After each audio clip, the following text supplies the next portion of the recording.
Hi friends, मैं हूं संतोष कावरे। आज के सेशन में आपका बहुत बहुत स्वागत है।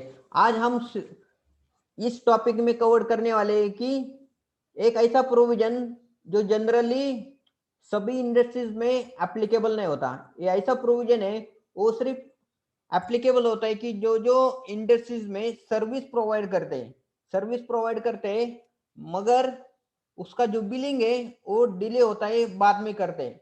तो फॉर एग्जांपल है कि अगर आपको कोई एक प्रोजेक्ट चल रहा है, बड़ा सा सर्विसेज प्रोवाइड कर रहे हैं, और वो मार्च रिलेटेड सर्विसेज, हम मार्च इसके लिए ले रहे हैं कि हमारा जो इंडियन फाइनेंशियल ईयर है वो मार्च में खत्म होता है, तो उसी समय हमें जो प्रोविजन है वो करने पड़ते हैं हमारे बुक्स ऑफ अकाउंट में। तो हमने क्या किया है कि एग्जांपल लेते हैं कि एक कंपनी है, सर्विस प्रोवाइड करते हैं, अलग अलग प्रोजेक्ट के ऊपर काम कर लेते हैं। तो उस समय क्या होता है कि हर महीने में काम कर लेते हैं, उसका जो बिलिंग होता है कि नेक्स्ट महीने में करना पड़ता है, क्योंकि जब तक मंथ पूरा नहीं होगा तब तक उसका काम है वो पूरा नहीं होता है, कि मंथली बेसिस पे उनको काम होता है और उसका बिलिंग करना पड़ता है। तो मार्च महीने में जो भी आपने काम किया है, कंपनी काम किया है, तो उसका बिलिंग क्या होता है कि मार्च में होता नहीं, क्योंकि उसको टाइम लगता है, बाद में करना पड़ता है। तो उसमें क्या होता है कि अप्रैल में इनवॉइसेस करते हैं, कि मार्च महीने का जो इनवॉइसेस होता है अप्रैल में करते हैं, अप्रैल का मई में करते हैं।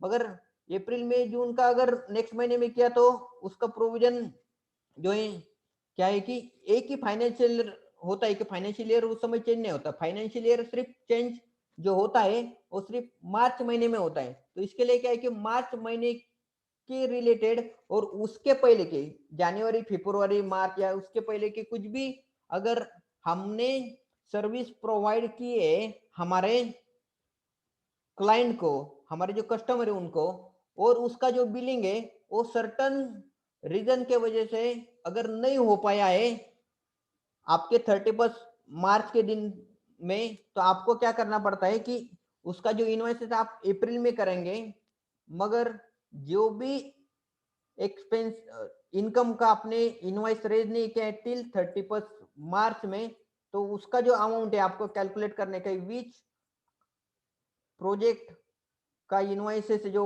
हुआ नहीं है, तो उसको क्या करेंगे, उसको कैलकुलेट करेंगे, और जो भी कैलकुलेट होके आया है तो उसको एज आप प्रोविजन करके आपको इंटर करना पड़ता है। उसको अनबिल्ड रेवेन्यू बोलते हैं, कि रेवेन्यू तो हो गया, हमने जनरेट किया है, मगर वो क्या हो गया कि हमारा नेक्स्ट फाइनेंशियल ईयर में इनवॉइसेस हो गया। तो नेक्स्ट फाइनेंशियल ईयर में इनवॉइस होगा, मगर दैट एक्सपेंसेस जो होते हैं वो इस फाइनेंशियल ईयर में हमने क्या किए कि हमारे कस्टमर को सर्व की है।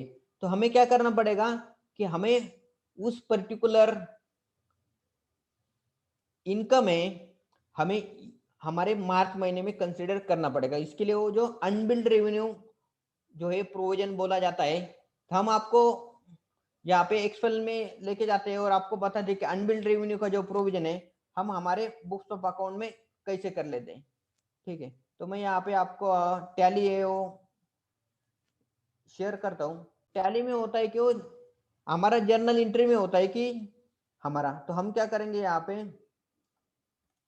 जो 31 मार्च 2022 हमारा फाइनेंशियल ईयर है, उसको हम क्या करेंगे। अगर फॉर एग्जांपल देखो कि हमने क्या किया कि दो प्रोजेक्ट का जो काम है हमने मार्च महीने में डिलीवर किया है, मगर सर्टन रीजन के वजह से या कोई क्लाइंट के अप्रूवल के वजह से या क्लाइंट के कंफर्मेशन नहीं आता है, तब तक हम क्या करेंगे, हमारा जो प्रोविजन है वो क्या होता है, इनवॉइसिंग है वो नेक्स्ट अप्रैल में चला जाता है। तो हम एज्यूम करेंगे कि हमारा जो है 30,000 रुपीज का हमने कुछ सर्विसेज है वो प्रोवाइड किए, मगर उसका इनवॉइसेस नहीं हुआ है। तो हम इसको क्या करेंगे, हमारे डेबिट साइड को हम उसका अनबिल्ड रेवेन्यू करके उसका एक लेजर है वो क्रिएट करेंगे। यहाँ पे हमारे पास ऑलरेडी नहीं है, तो मैं यहाँ पे अल्ट सी जो है वो क्रिएट करके यहाँ पे नया लेजर बनाते हैं, अनबिल्ड रेवेन्यू।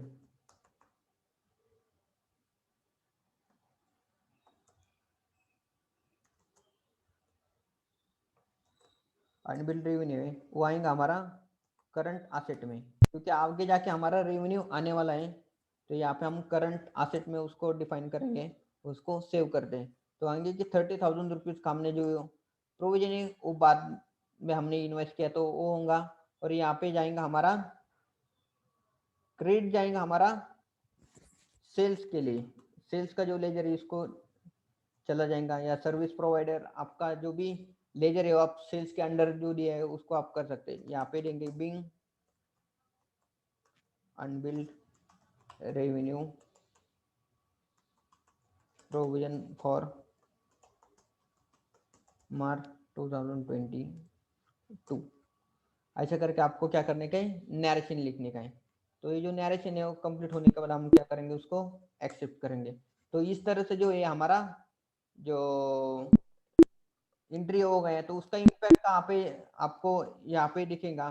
तो उसका जो इम्पैक्ट है वो आपको यहाँ पे दिखाई देगा। हमारा एक तो इम्पैक्ट जाएगा हमारा सेल्स के लेजर को, दूसरा जाएगा हमारा करंट लायबिलिटी को। हम यहाँ पे आपको दिखा दे कि बैलेंस शीट में यहाँ पे करंट एसेट से, तो यहाँ पे हमारा अनबिल्ड रेवेन्यू को 30,000 रुपीज वाला जो प्रोविजन है यहाँ पे आपको दिख जाएगा।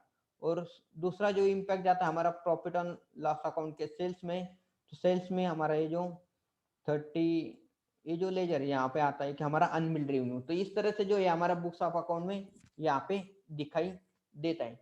करेक्ट है। तो दोस्तों इस तरह से अगर आप यहाँ पे सर्विस इंडस्ट्रीज में अकाउंट्स का मैनेज कर रहे हैं, अकाउंट कर रहे हैं, तो आपको ये जो चीज है आपको क्या करने का है, ध्यान में रखना पड़ता है। करेक्ट है। तो दोस्तों इस तरह से जो है आप मुझे बताओ कि ये जो नया कंसेप्ट है तो आपको कैसा लगा, पसंद आया है या नहीं, कमेंट बॉक्स में जरूर बताइए। अगर हमारे चैनल का आपने अभी तक सब्सक्राइब नहीं किया तो सब्सक्राइब करो, बेल आइकन को हिट करो। फिर मिलेंगे ऐसे ही वैल्यूएबल वीडियो के साथ, तब तक के लिए आपका बहुत बहुत शुक्रिया। Thank you so much.